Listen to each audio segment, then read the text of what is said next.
Hi students, fraction chapter हम लोगों ने स्टार्ट किया है। ठीक है, फर्दर अब उसी में हम लोग आगे सीखते हैं। ठीक है, चलिए इंट्रोडक्शन हो गया है, हम लोग डायरेक्ट उस स्लाइड पर पहुंचते हैं जहाँ से आज हम लोग कंटिन्यू करने वाले हैं। ठीक है, चलिए फ्रैक्शंस और नंबर लाइन हम लोगों ने सीख लिया है। प्रॉपर फ्रैक्शन लास्ट क्लास में हम लोगों ने कंप्लीट कर लिया। ठीक है,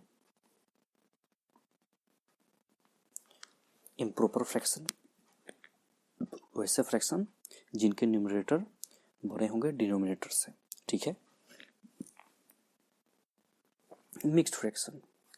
अब ये मिक्स्ड फ्रैक्शन क्या है, देखिए कभी भी अ मिक्स्ड फ्रैक्शन है a combination of whole and a part. Means इसका मतलब क्या हुआ, होल और उसका एक पार्ट क्या हुआ। जैसे कि अभी ही हम लोगों ने लास्ट क्लास में सीखा था, मान लीजिए कोई एक रोहन एक लड़का है, ठीक है, वो अपने साथ लंच बॉक्स में दो रोटियां लेके आया।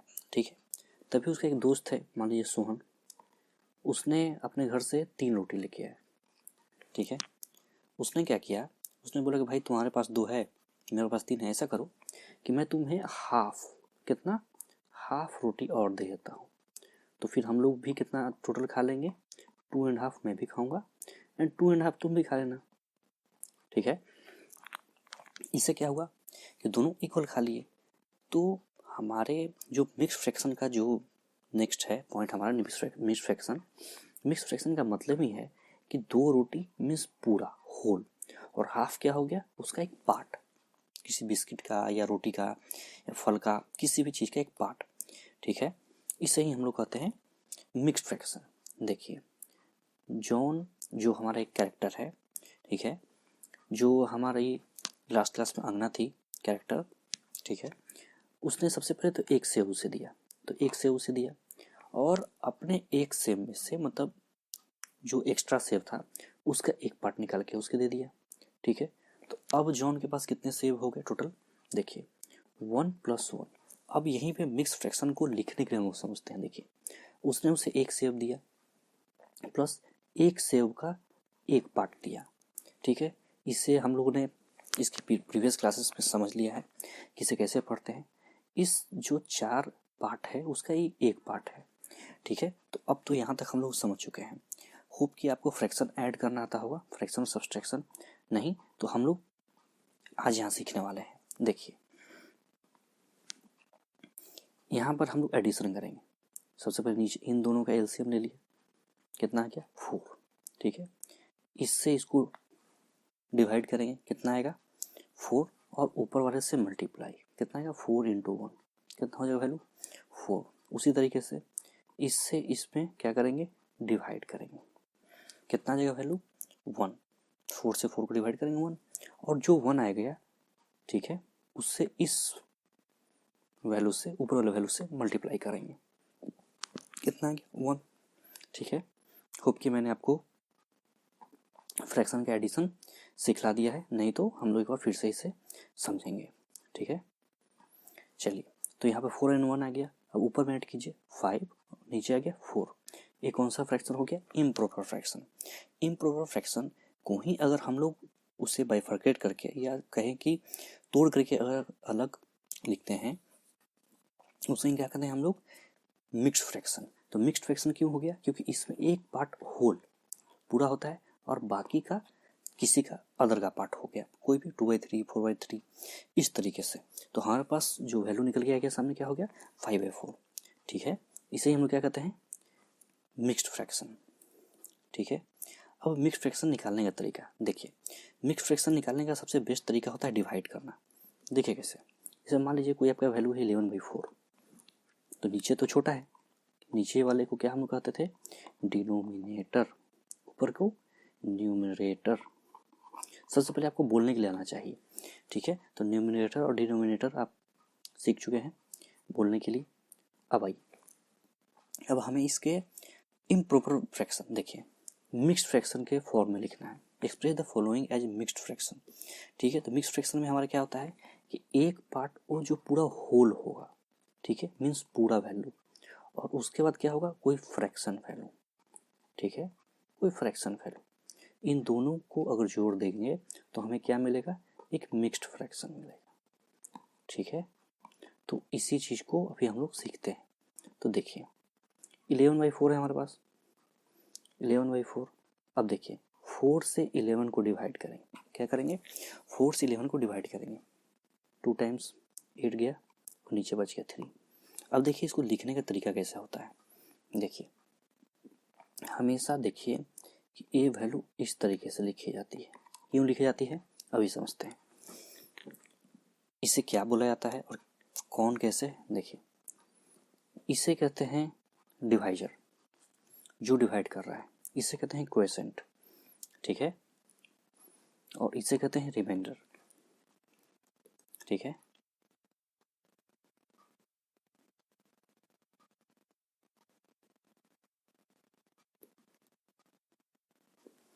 तो इसे लिखेंगे हम लोग, देखिए ये जो वैल्यू हमारा क्वोशेंट हो जाएगा बाहर, ठीक है,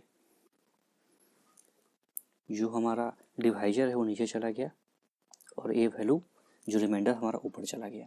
ये लिखने का तरीका होता है, ये फॉर्मूला होता है, देखिए कैसे, इस तरीके से, ये इसका फॉर्मूला है, क्वोशेंट बाहर आ जाता है, रिमाइंडर एंड डिवाइजर। तो देखिए इसे कहते हैं डिवाइजर, ये हो गया हमारा डिवाइजर, हर एक के केस में होगा तो ये कोई टेंशन नहीं। ये हो गया हमारा रिमाइंडर, ठीक है, और ये हमारा हो गया क्वोशेंट, ठीक है। तो अब हम लोग अब समझ गए कि इसको डिवाइड कर दिया, इस तरीके से लिख लिया, लेकिन अब इससे हम लोग वापस से अगर हम लोग चाहें तो अपना वैल्यू कैसे रिगेन कर सकते हैं, मीन्स अपना वैल्यू फिर से वापस कैसे ला सकते हैं। तो देखिए ध्यान से, इसमें इससे मल्टीप्लाई, ठीक है, और इसमें इससे एडिशन, तो हमें अपना वैल्यू फिर से मिल जाएगा। गौर से देखिए यहाँ 4 × 2 8, सब इससे मैं लिख ही देता हूँ तो आप जल्दी समझिएगा, 4 × 2 और +3, और नीचे तो हमारा 4 है ही, ठीक है। अब देखिए इन दोनों में मल्टीप्लाई कीजिए, कितना आ गया 8 + 3/4, वैल्यू कितना आ गया 11/4। बस यही हमें सीखना था, यही हमें जानना था, ठीक है। इस तरीके से आप मिक्स्ड फ्रैक्शन से किसी भी नंबर को मिक्स्ड फ्रैक्शन में लिखने के लिए सीख रहे हैं और फिर वापस उसको अपने वैल्यू में लाने के लिए हम लोग सीख रहे हैं, ठीक है। इस तरीके से आपने दोनों तरीके से निकालने के लिए सीख लिया। देखिए यहाँ पे वैल्यू है 17/4, 4 से 17 को डिवाइड किया, ठीक है, 4 टाइम्स में रिमाइंडर कितना बचेगा 1, लिखेंगे कैसे 4 1/4, ठीक है। अगर वापस उससे हमें वापस अपना वैल्यू पाना होगा तो 4 × 4 + 1 और /4 कैसे हुआ, देखिए ये वाला 4 नीचे का 4 नीचे ही आ गया, ठीक है। इन दोनों में मल्टीप्लाई कर रहे हैं हम लोग तो 4 × 4 और 1 ऊपर से ऐड हो गया, ठीक है। वैल्यू फिर से कितना आ जाएगा हमारा 17/4, डन। उसी तरीके से 11/3, 3 से डिवाइड किया 11 को, वैल्यू कितना गया 9, लास्ट में रिमाइंडर बच गया 2 और ये वैल्यू 3, 2/3। अगर हमें वापस वैल्यू अपना पाना रहेगा तो हम वापस मल्टीप्लाई कर देंगे, ठीक है। चलिए ये तो सबसे मोस्ट इम्पॉर्टेंट फार्मूला है रिमाइंडर और क्वोशेंट का, आप अपने कॉपी पर नोट्स पर इसे लिख लेंगे अच्छे तरीके से। देखिए अब इस वैल्यू को हमें वापस कौन से इम्प्रॉपर फ्रैक्शन में लाना है, वापस लेके आना है। क्या करना है, देखिए नीचे से सबसे पहले तो इसे ब्रेक कर लिया, इन दोनों को मल्टीप्लाई कर दिया और ऊपर से इसे ऐड कर दिया, ठीक है। ये भी एक तरीका है, इस तरीके से अगर आप सीख लेते हो तो ज़्यादा आसान है, नहीं तो देखिए इस तरीके से भी आप कर सकते हैं तो कोई दिक्कत नहीं, जो आपको अच्छा लगता है उस तरीके से कर सकते हैं। देखिए दोनों में डिफरेंस क्या है, डिफरेंस कुछ नहीं, बस लिखने का तरीका अलग हो जाता है। देखिए 2 को अलग कर दिया, ठीक है, और 3/4 को एक साथ लिख दिया। अब यहाँ से उसका एलसीएम लेके इसको और इसको, चूँकि देखिए दोनों का बेस सेम है, अभी हम लोग फर्दर आगे देखेंगे कि जब बेस सेम हो तो वैल्यूज कैसे ऐड हो जाती हैं। देखिए सिंपल सा मैं आपको इसे फ्रैक्शन एडिशन समझाता हूँ। देखिए मान लीजिए कोई वैल्यू नीचे 8 है, ऊपर में 2, यहाँ 3 है, तो आप क्या कीजिएगा नीचे 8 कॉमन हो जाएगा और 2 + 3 वैल्यू कितना आ जाएगा 5/8।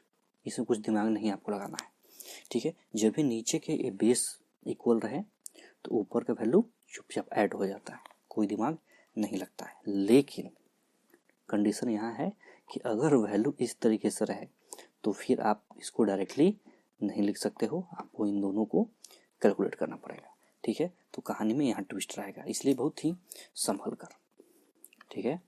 तो ए कंप्लीट हो गया, ए कंप्लीट हो गया। इसी तरीके से आप मल्टीप्लाई कर लेंगे। चलिए अब एग्जाम्पल आते हैं। सबसे पहले हम लोगों ने क्या देखा था, अपने एक्सरसाइज 7.2 को हम लोग करते हैं। ड्रॉ ए नंबर लाइन, देखिए, और लोकेट दिस पॉइंट। आपको नंबर लाइन पे इन सारे पॉइंट को दिखलाना है। तो यहाँ पे कहानी में थोड़ा सा ट्विस्ट है, ठीक है। देखिए मैं आपको पहला समझाता हूँ, मैं आपको दूसरा समझाता हूँ, तीसरा खुद से कर लेंगे, मुझे पता है, ठीक है। नहीं तो मैं दूसरा नहीं बताता हूँ, मैं तीसरा ही बताता हूँ। डन। चलिए आइए देखते हैं। सबसे पहले फर्स्ट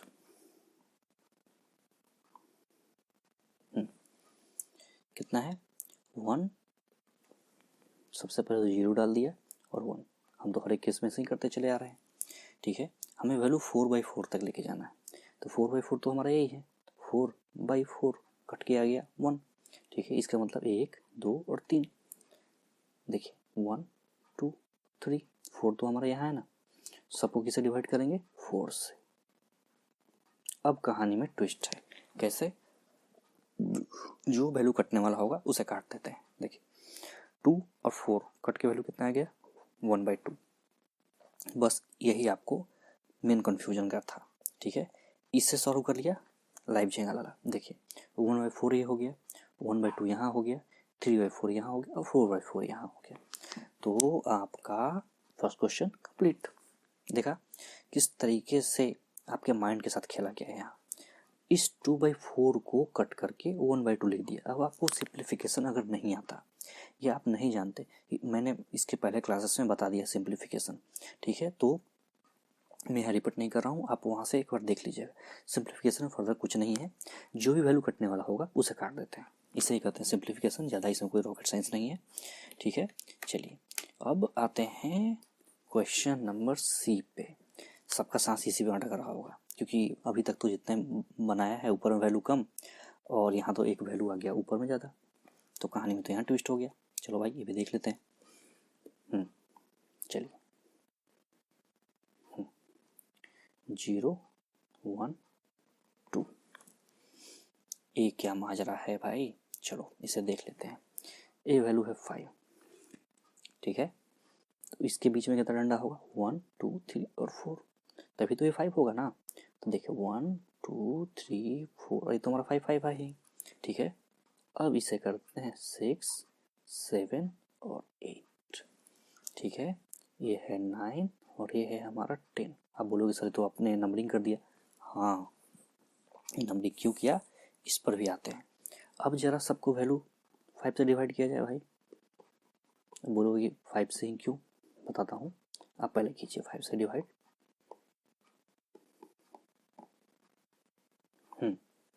अब जरा मुझे समझाइए कि आपका रिक्वायर्ड वैल्यू क्या है। सबसे पहले मैं आपको आंसर निकाल के दिखला देता हूँ, उसके बाद फिर मैं आपको समझाता हूँ। सबसे पहले मुझे 2/5 दिखलाना है, 2/5, 3/5, 8/5 बाद में दिखाता हूँ, पहले 4/5। अब आइए 8/5। अभी तक हम लोग सिर्फ यहीं तक पढ़ रहे थे, ठीक है। मैंने जितने भी क्वेश्चन समझाए, जितने भी ग्राफ समझाए, सबको यहीं तक समझाया था। यहाँ पे अब इसके बाद वैल्यू थोड़ा सा बढ़ गया, कहानी में ट्विस्ट। क्या ट्विस्ट, देखिए मैंने आपको क्या समझाया था। 0 से 1 के बीच में इनफाइनाइट मतलब बहुत सारे नंबर हो सकते हैं, ठीक है। लेकिन 1 से 2 के बीच में तो हो सकते हैं, 0 से 2 के बीच में भी तो हो सकते हैं। तो देखिए हम लोगों ने अभी तक सिर्फ यहीं तक का कहानी सीखा था, लेकिन आपके बुक में क्वेश्चन यहाँ से भी पूछ दिया, तो मुझे थोड़ा सा बढ़ना पड़ गया। इसमें मैंने कुछ नहीं किया, मैंने क्या किया, ये 5 तक तो अपना काउंटिंग पहले से ही रहा था। मैंने 6, 7, 8, 9 और 10 को फर्दर आगे बढ़ा दिया। और देखिए इसका बेस 5 ही क्यों लिया, आप पूछोगे कि सर इसका वैल्यू 5 ही क्यों लिया। क्यों, मैंने देखा कि नीचे सबका वैल्यू 5 है, तो मैंने वैल्यू इसका बेस 5 ले लिया, ठीक है। नीचे अगर 8 होता तो नीचे 8 ले लेते, तो समझ गए, इसमें कंफ्यूज नहीं होना है। देखिए A5 A5 A5 A5, 5 से जब 10 को डिवाइड करेंगे वैल्यू कितना आ जाएगा 2। इसका मतलब मैं सही रास्ते पे था। ठीक है, चलिए तो इस तरीके से आपने इन सारे वैल्यूज को भी निकालने के लिए सीख लिया। अननोन वैल्यू, ठीक है, ये हो गया आपका 8/5, 2/5, 3/5, 4/5। ठीक है, कोई दिक्कत नहीं होनी चाहिए। ठीक है, इस तरीके से अब मैं आपको एक होमवर्क देता हूँ। 2/8, 9/8, 11/8, 7/8 एंड 5/8। मुझे नेक्स्ट क्लास में आप लोग इसे कमेंट सेक्शन में बना के दिखलाइएगा। एटलीस्ट मुझे वो वैल्यूज बता दीजिएगा, जहाँ तक आप इस तरीके से आप कमेंट में मुझे बता दीजिएगा लिख के। ठीक है, टेबल मुझे सिर्फ वो नंबर्स चाहिए। ठीक है, नहीं तो फिर मैं तो सॉल्व करूँगा ही करूँगा। चलिए, इसे मिक्स फ्रैक्शन में लिखना है और इसे प्रॉपर फ्रैक्शन में लिखना है। इम्प्रॉपर फ्रैक्शन में, प्रॉपर में तो हो ही नहीं सकता है। देखिए 20/3, 3 से डिवाइड किया 20 को कितना बार में 6 टाइम में 18। देखिए कितना वैल्यू आ गया 2, 6 3 2, ये हो गया फर्स्ट का वैल्यू। इसी तरीके से आप सबको डिवाइड कर लेंगे। अब देखिए मैं इसको ले लेता हूँ और थोड़ा सा महंगा इसे ले लेता हूँ। 9 3 7, कितना वैल्यू हो गया, इसमें इससे मल्टीप्लाई करेंगे 9 × 7 और +3।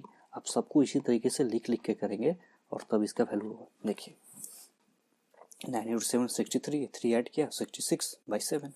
ठीक है, ये आपका आंसर हो गया। आज इसको यहीं तक रखते हैं। आपका एक्सरसाइज 7.2 कंप्लीट हो गया है। इक्विवेलेंट फ्रैक्शन बहुत मज़ेदार है, हम लोग नेक्स्ट क्लास में सीखेंगे। चलिए, thanks for watching, keep practicing. अच्छी तरीके से प्रैक्टिस कीजिए। क्वेश्चन ये चैप्टर बहुत ही इंटरेस्टिंग है और आपको काफ़ी इसमें सीखना है जो आपके फर्दर काम आएगा। ठीक है, चलिए, solve as much as question and practice more.